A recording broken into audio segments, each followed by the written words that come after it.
Entonces me entregaron 3 respuestas. La primera, ¿cuál es la mejor traducción? La Reina Valera 60 es la única traducción que debemos usar y Dios me dijo anoche que debo cambiar mi trabajo. No, buenas preguntas. Em, ¿Cuál es la mejor traducción? Bueno, obvio, la mejor solución es aprender griego y hebreo y espero que lo hagan un día. Um, pero depende de muchos factores. Como dije, para mí traducciones son herramientas. La ilustración que uso a menudo es para, o sea, un carpintero que si le preguntas a un carpintero cuál es la mejor sierra, ¿qué va a contestar? Depende del corte que quieres, ¿no? En un sentido, veo las traducciones así. Me dices, ¿cuál es la mejor traducción? Bueno, para leer a mi niño en su recámara, para predicar, o sea, dime primero, para estudiar, dime primero para qué y luego te voy a contestar. Entonces, yo no hablo en contra de que, bueno, la nueva versión internacional es del diablo. Hombres cristianos, o sea, entre todas las Biblias, o sea, hombres evangélicos, la nueva versión internacional tratando de traducir las ideas de la Biblia. Para mí eso no es diabólico, si entendemos lo que es. Si piensas que es una traducción literal de palabra a palabra, no, no lo es. Pero si entiendo lo que es, me es útil.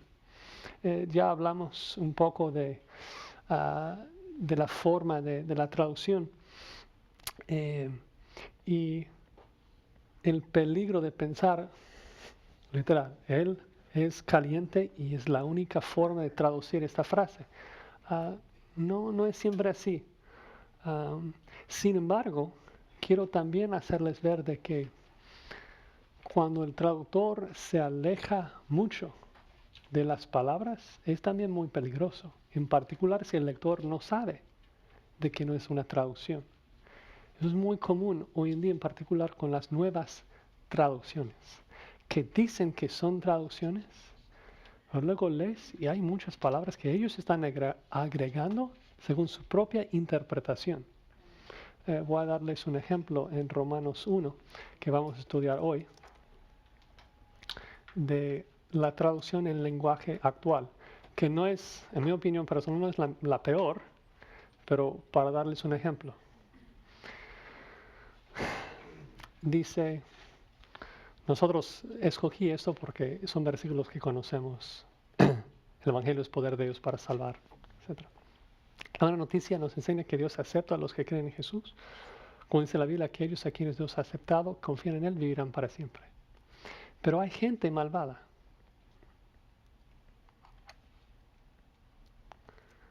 Estamos agregando unas palabras acá. Dios está muy enojado con ellos. Esa gente sabe todo lo que se puede saber acerca de Dios. Dios nos. Así que esa gente no tiene excusa. ¿Qué impresión da? No todos quedan sin excusa. Esa gente que hacen esas cosas, o sea, ellos agregaron palabras ahí. Es su interpretación, es lo que ellos piensan que significa el texto. No están siendo ingenuos, bueno, a lo mejor ingenuos, no están siendo a propósito haciendo algo mal, es su interpretación, pero es de que ellos se metieron bastante. Ellos ni siquiera intentaron mantenerse cerca a las palabras originales, de que en el versículo 17 dice que la justicia de Dios se revela por fe y para fe. O sea, el Evangelio es la justicia que es revelado. Se revela la justicia a los que creen. Y luego acá, la ira de Dios se revela a todos los hombres. Entonces hay un contraste que no observas en esa traducción, de que es un contraste grande entre la justicia de Dios se revela a los que creen, la ira de Dios se revela a los demás. Y esto es obvio cuando continuamos leyendo, porque el punto de esta sección continúa repitiendo esa gente cuando dicen nada más hombres, porque en el capítulo 3, cuando está condenando a todo el mundo diciendo nadie es justo, nadie entiende nada, se está hablando de todos, no de un grupo específico. Y luego otra vez, el texto dice, nadie entiende ni busca a Dios. Y agregaron una palabra. ¿Hay una diferencia en decir que nadie busca a Dios y nadie quiere buscar a Dios? Hay mucha diferencia, porque esa da la impresión de que a lo mejor alguien busca a Dios, pero nadie, como que no es lo mismo, no es lo mismo. Entonces, el punto, nosotros como lectores tenemos que ser cuidadosos. No estoy diciendo que la traducción en lenguaje actual es del diablo, que está mal. Yo lo leo. Cuando yo predico, yo comparo versiones y lo utilizo. Me es muy útil porque cambia palabras difíciles, me da una interpretación. Es como leer una Biblia y un comentario simultáneamente. Pero cuando lo leo, sé que no estoy leyendo una traducción de las palabras. Eso es el peligro. Si el lector piensa, es lo que dice las palabras cuando no lo es. Entonces, la mejor traducción, resumen, si quieren, eso es mi definición. La mejor traducción es la que correctamente capta el sentido de las palabras, aferrándose lo más que se pueda a las palabras literales del texto. Porque, obvio, no vale traducir literalmente si la traducción no capta el sentido. Tenemos que captar el sentido. Pero luego aferrándonos lo más que sea posible a las palabras literales, al orden de las palabras, todo. Queremos una traducción más apegado al original que sea posible. Y el hecho de que hoy en día mucha gente evangélica únicamente se preocupa para traducir las ideas y nos preguntamos por qué es así, y es porque no entienden la inspiración. Porque en la historia del cristianismo, la iglesia siempre ha creído que la Biblia es palabra de Dios, que las palabras son inspiradas, no los autores solamente, sino las palabras inspiradas por Dios. Por eso todos se aferraban a una traducción literal, palabra por palabra.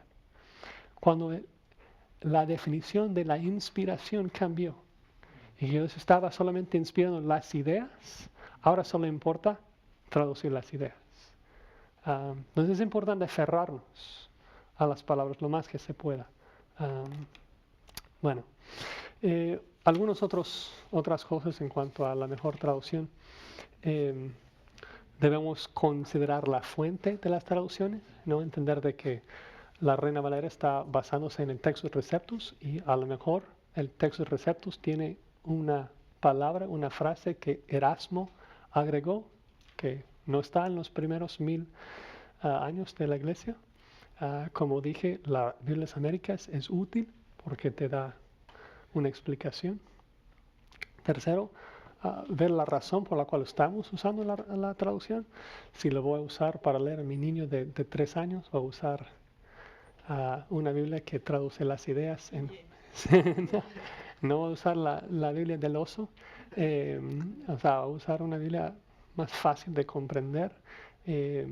Si estoy estudiando, quiero una traducción muy literal. Quiero compararlo con muchas traducciones. Si me preguntas qué Biblia debo usar para la predicación, eso es también una pregunta muy importante. Y mi respuesta sería, bueno, ¿qué Biblia usa la gente en su iglesia? Y se me dice 98% de mis ovejas usan la Reina Valera 60. Predicas la Reina Valera 60. No está mal. Y te va a ayudar a mostrarles en sus Biblias lo que el texto mismo dice. Si me dices, bueno, 60% la Reina Valera 60, unos 20 las Américas, unos 20 la Nueva Versión Internacional, a lo mejor tienes más flexibilidad, pero ahora necesariamente vas a tener que comparar esas versiones cuando predicas. Porque si estás predicando desde la Reina Valera y dice una frase y luego la Nueva Versión Internacional lo traduce de otra forma completamente distinta y tienes 20 personas en tu audiencia con esa Biblia y no lo explicas, no lo mencionas, confundidos. Entonces es importante saber qué versión tiene la gente en su iglesia. Yo predico desde la Reina Valera 60 porque lo que la mayoría de la gente tiene, y si no estoy de acuerdo en particular de una palabra, si considero que la palabra Cristo no está en los originales, simplemente no enfatizo Cristo en ese momento. O sea, no tengo que lanzar toda una invectiva en contra de la Reina Valera, simplemente no enfatizo esa parte. Respuesta número 2, relacionada. La Reina Valera 60 es la única traducción que debemos usar. Ahora eso es distinto. Si alguien dice que debemos usar la Reina Valera, digo amén, está bien. ¿Tienes esa preferencia? Está bien. Es una excelente traducción. Ya cuando alguien dice que es pecaminoso usar otra versión, creo que han pasado una línea ahí no tan saludable. Estoy de acuerdo y afirmo que Dios la ha usado grandemente para su gloria, salvando, santificando a mucha gente. Amén y amén, amén. Pero me gustaría, si estoy hablando con una persona así, ¿por qué piensa esto? Y es difícil en papel porque con esa pregunta necesitas escuchar sus razones. ¿Por qué piensa que es pecaminoso usar la Reina Valera 1909? ¿No? Porque si está aferrando a la 60, ¿sabes? O sea, toda otra versión es pecaminosa. O sea, ¿por qué? ¿Cuáles son sus razones para decir esto? Obvio, si dice que es inspirada por Dios, entonces entras en el significado de la inspiración. Si dice que las nuevas versiones quitan el nombre de Dios, pues a lo mejor darle una explicación breve de esto. Pero el punto, como repito, es la gente que se aferra a una traducción. Normalmente la cosa que enfatizo con ellos es, si estás diciendo que es pecaminoso usar otra traducción, que todos los hispanos en todo el mundo tienen que usar la 60, está diciendo que siempre será así también. O sea, es la única versión en español. Preguntarle, ¿está diciendo que en 500 años nadie que hable español puede usar ninguna otra versión? ¿Tienen que aferrarse a la 60? ¿Que siempre será pecaminoso actualizar el lenguaje de la 60? Ayudarles en su lógica. Porque si es lo que piensan, obvio, en 500 años leer la 60 será como leer latín para nosotros. Y eso no va a santificar y salvar a nadie si no entienden. Entonces, usando los principios que hemos visto hoy, tratar de ayudarle en su lógica, de entender de que no es que una Biblia sea la inspirada y los demás del demonio. Finalmente, Dios me dijo anoche que debo cambiar mi trabajo.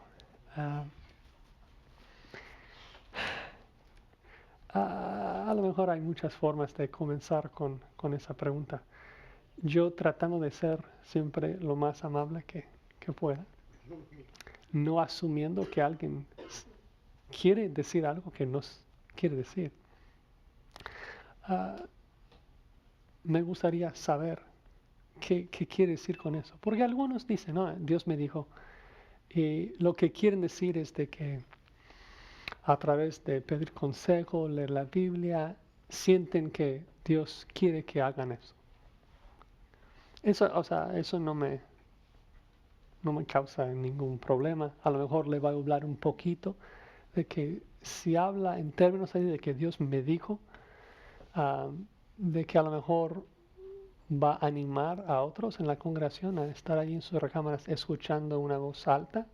A lo mejor le voy a hablar de mi experiencia como joven en la iglesia donde la gente hablaba así y yo de verdad, de rodillas en mi cuarto, estando en mi techo, tratando de escuchar la voz de Dios, porque todos decían, Dios me dijo esto. Y yo quiero escuchar también lo que Dios me dice a mí.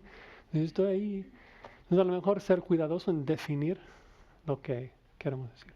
Ahora, si la persona realmente dice y cree y piensa que Dios, no que Dios le comunicó algo, porque Dios comunica con nosotros, el Espíritu mora en nosotros, el Espíritu nos guía, no estamos negando de que el Espíritu Santo, que Dios nos guía, pero cuando alguien dice Dios me dijo y luego cita palabras exactas, o sea, palabras citables, eso es el mensaje que Dios me dio y la cita exacta, están diciendo que el canon no está cerrado.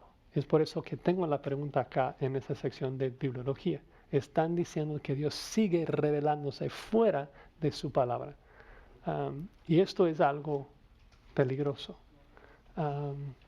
Entonces no voy a juzgar su experiencia, pero voy a tratar de ayudarle a ver las implicaciones si Dios está hablando directamente en una forma citable a algunas personas. Pone en tela de juicio muchas cosas, como la suficiencia de la escritura. O sea, si Dios te dijo esto, una frase exacta, si es Biblia, si es inspirada por Dios, o sea, hubiera sido buenísimo para Pedro tener eso también. Y los demás cristianos de las últimas 2000 años de la historia, ¿no? Entonces, ayudarles a pensar un poco en las implicaciones de pensar que Dios sigue revelándose directamente en palabras citables. Entonces les voy a hablar de la suficiencia de las Escrituras, que es todo lo que necesitamos para la vida y la piedad, de la autoridad de la Biblia sobre nuestras experiencias. Y tal vez ser un poco práctico con la persona, de preguntarle, ¿alguna vez en tu vida has pensado que Dios te había dicho algo?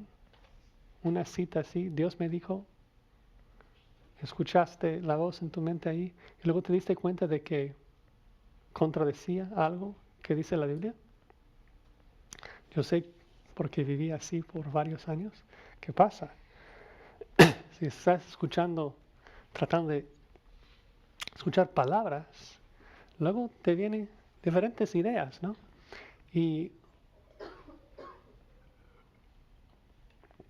preguntarle entonces, ¿cómo es que puedes saber, pero con certeza, si las palabras que Dios te dijo realmente es Dios? O si es tu propia mente, sus demonios, o sea, ¿cómo puedes saber? Es difícil, no es siempre fácil determinar. Entonces, hablarle y es algo que vamos a ver en la pneumatología en el próximo trimestre, cómo ser guiado por el Espíritu Santo, cómo llenar nuestras mentes con su palabra y luego ser guiados por Él, viviendo en su voluntad. Voy a terminar con una historia chistosa. No sé si lo he contado en esa clase. Creo que no.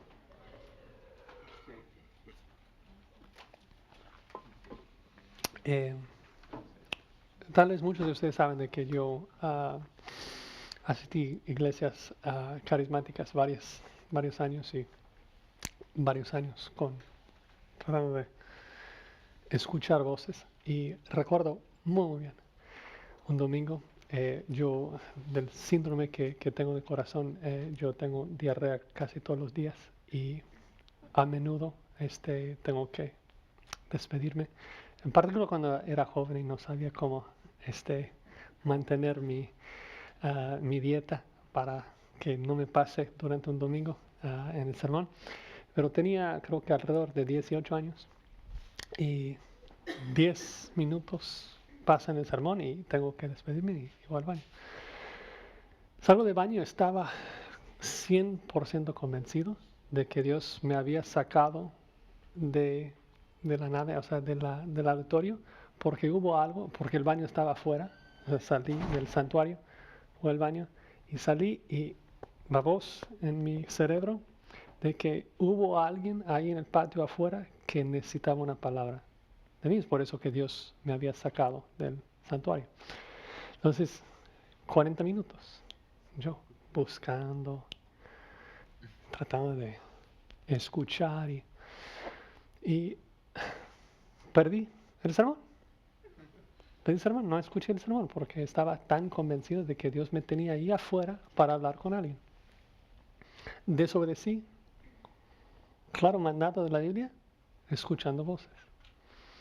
Y vivir una vida así en una forma tan subjetiva a veces es muy peligroso. Y al mismo tiempo quiero balancearlo porque hay otro peligro. Y el otro peligro es pensar de que Dios únicamente nos habla en su Biblia y no nos guía a través de ninguna otra fuente, ninguna otra consejería, ninguna otra forma. Me aferro a la Biblia y nada más. Y nunca preguntarnos, ¿no? Cuando cosas así pasan y estamos camino a sanar a una persona y una mujer toca el manto y entonces tenemos que tener ese balance de entender bibliología, este es el punto, bibliología. El canon está cerrado. Dios no habla de voz alta hoy en día, en el sentido de que agregar Apocalipsis 23. La Biblia está cerrada. Todo lo que necesitamos para la vida y la piedad lo tenemos. La Biblia es suficiente para todo. Si quieres escuchar la voz de Dios, lee la Biblia. Al mismo tiempo, es una palabra viva. El Espíritu Santo mora adentro del creyente y Él nos guía a través de muchos medios, a través de circunstancias, a través de otros cristianos, a través de nuestros sentidos, a través de muchos factores. Entonces hay que tener un balance entre estas dos cosas. Y si nunca han leído el libro La voluntad de Dios por Pastor MacArthur, lo van a leer en el próximo trimestre, pero si quieren más información, es básicamente un folleto de 50 páginas, buenísimo, sobre cómo encontrar la voluntad de Dios. Te lo recomiendo. Y si yo estoy hablando con una persona que me hace esa pregunta, me dice eso, Dios me dijo anoche, lo que voy a hacer es entregarle ese libro. Tengo alrededor de 20 copias en mi coche, en mi casa, entre otros folletos, y lo reparto mucho, es muy bueno. Sí, dos preguntas y luego. Es muy rudo preguntar a la persona, decirle que en qué idioma le habló. No creo que sea grosero. Yo siempre creo que el punto es no insultar a mi hermano. Es mi hermano. Sí. Entonces,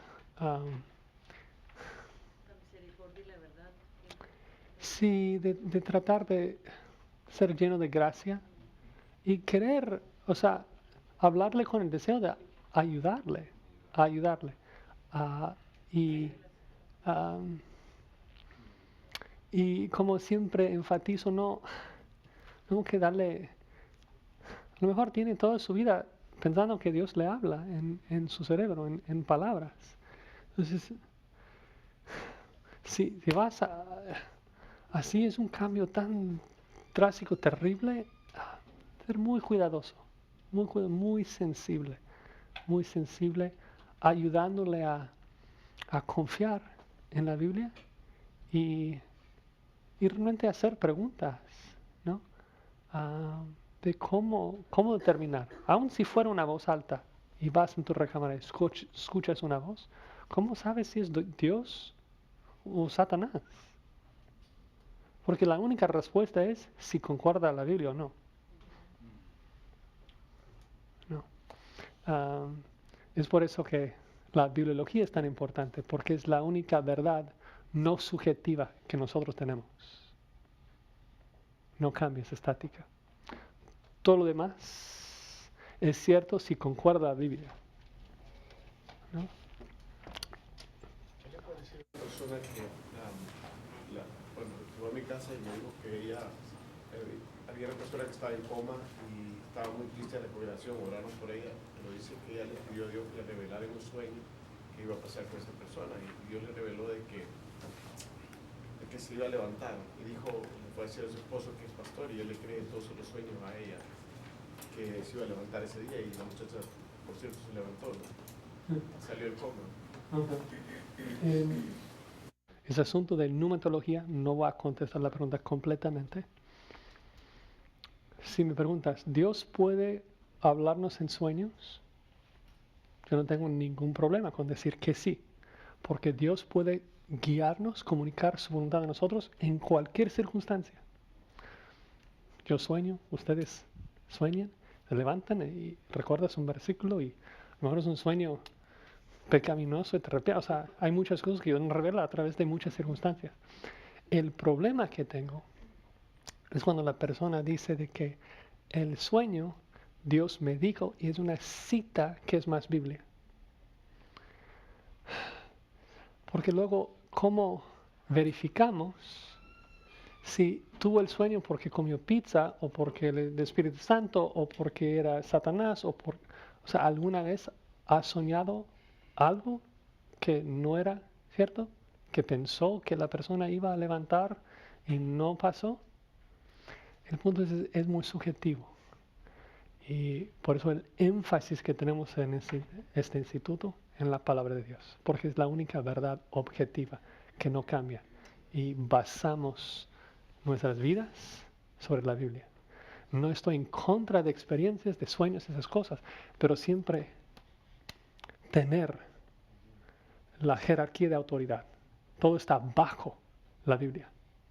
Someto mi sueño a lo que la Biblia dice.